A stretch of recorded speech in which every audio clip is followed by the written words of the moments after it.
What's up, you guys? My name is Miguel, fellow Xray Tech peep here, giving you knowledge you probably won't find on the internet, giving you a little insight for mainly for students or people who are getting into the industry or want to know about the X-ray.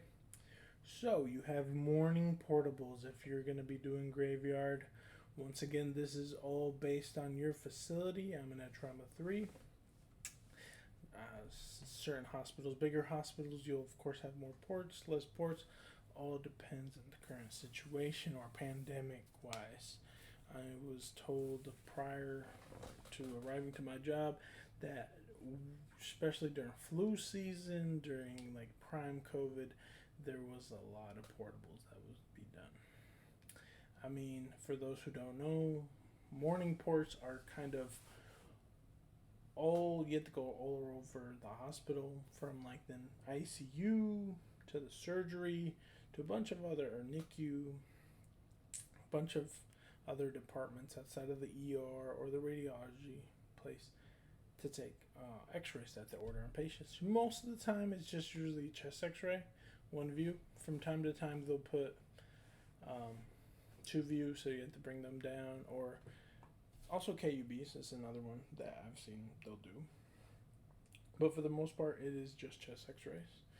I mean, it can be done with just one Xray Tech up doing ports while the other one stays in the department. But it is always easier, to take both, especially if you're going to the ICU or to the other places where some of the patients aren't as movable. And yeah, there's been a lot of times where you had to do big patients. There's like I've had to do countless times patients 500-600 pounds, and I mean I'm 6 foot, like 300 pounds, pretty big, bulky, and I struggle a little bit. So some of the other X-ray techs that are skinnier and smaller kind of struggle to do those. So all depends on your current situation. I mean, I personally don't mind it. I mean, it's a one view. Just go in there, out. You have to be a lot about. You have to be careful, especially in the ICU, because there's a bunch of cables and stuff you have to worry about moving. But usually the nurses, like if they have a lot of stuff on them, they'll come in and help you, or they'll look to make sure you don't pull anything, because. I mean, there's a lot of times you will have to be. You'll do your morning ports, and then you'll think you'll be done, and then they'll call you back up there to the ICU surgery or wherever, because patient will code a lot of things happens during the nighttime usually. I mean, you have the babies at the NICU. You have to go do surgery.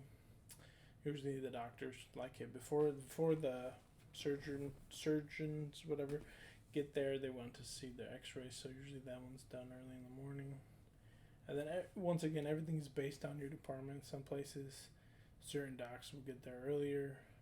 I mean, there's a window where the rads are gone. So usually by the time the rads get in, depending the time on yours, they want to have all the morning ports kind of already done.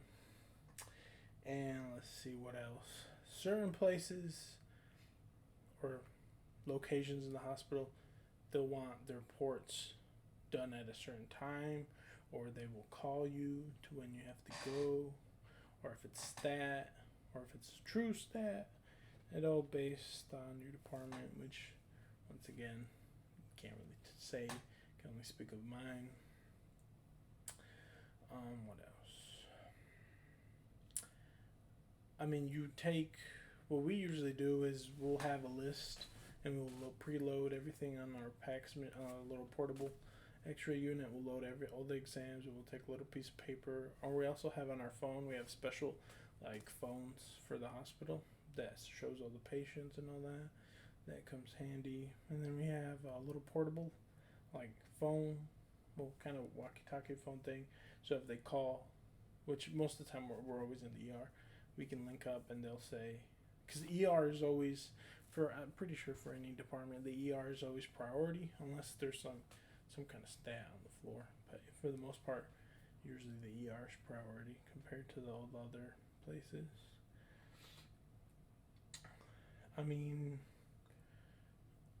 yeah, sometimes you'll go into rooms depending on where you are. There's a lot of machines, or there'll be patients' parents, or there'll be a lot of obstacles, so you gotta kind of like maneuver your way with your portable. And sometimes it's like a little jungle gym trying to get everything positioned.